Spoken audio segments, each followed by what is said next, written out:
My worst nightmare had come true. The thing I feared the most happened. We were a match made in heaven. That is, before I became the devil and got kicked out. I couldn't have asked for a better husband. This man gave me everything. House, cars, money in the bank, and most of all, a beautiful daughter. I was obsessed with my own obsession. He was a good man, but the thought of someone else having him drove me ballistic. The only man in my life that cherished the ground that I walked on was about to leave me. How could I have been so stupid? I prayed that this was a bad dream. Kenny's words hit me like a biblical stoning. The sad part about it was, I knew he never meant to hurt me, but unfortunately, I couldn't say the same.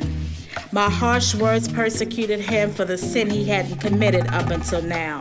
He even recommended we go to counseling. I'll never know the difference that would have made. Imagine that, a man asking for counseling. Usually, it's the other way around. Now it's too late. I wish I'd taken him up on that offer. Kenny was a type of man that worked for everything he had. He never sat around making excuses waiting for handouts, although most of the time, he was the one doing the handing out. During a family crisis, Kenny always ran to the rescue. When his father died of cancer, he was devastated. His mother became a sad, lonely widow, and Kenny felt the need to fill that void. For a year, he paid all her bills, and I had a fit. Not that we missed the money, it was just the principle. She's got enough money from the insurance to cover her expenses and ours too. I even had the audacity to tell him that he was supposed to leave his mother and his father and cleave to his wife. He should have left me then. How could I have been so insensitive? That night, he walked out of my life and into my worst nightmare. My dreams haunted me for years. There was no way that I could tell my family I ran my husband away. They would have thought I was the biggest fool on the face of this earth. Actually, I was. But they weren't about to find out. Picking up the pieces of my shattered life was the hardest thing I ever had to do.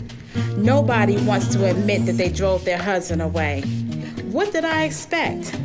I had already painted the picture. He just jumped into the frame. Many sleepless nights were spent on the couch in anticipation of his return. Eventually, I returned to our bedroom where I began to live my life alone. Sometimes experience is not the best teacher.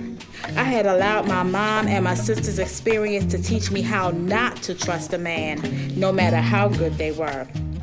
Most of my life had been filled with insecurities. My dad cheated on my mom, then my sister's husband left her for another woman. It seemed that every man and everywhere was cheating on his wife. At work, at home, even in the church, the deacons were laying up. It was an epidemic. Kenny promised to be a loving and committed father to Tish, but I ruined that too. It was too painful to see him come and go. Every visit ended the same way, in an argument. I denied him visits inside and out of our home. There was no way I was going to let my child be a part of their happy little life. He usually left in tears, but what did I care? My anger had gotten out of control. The times I wanted to reach out for him, I was feared of rejection. When Tish was 7, Kenny called and told me he had colon cancer.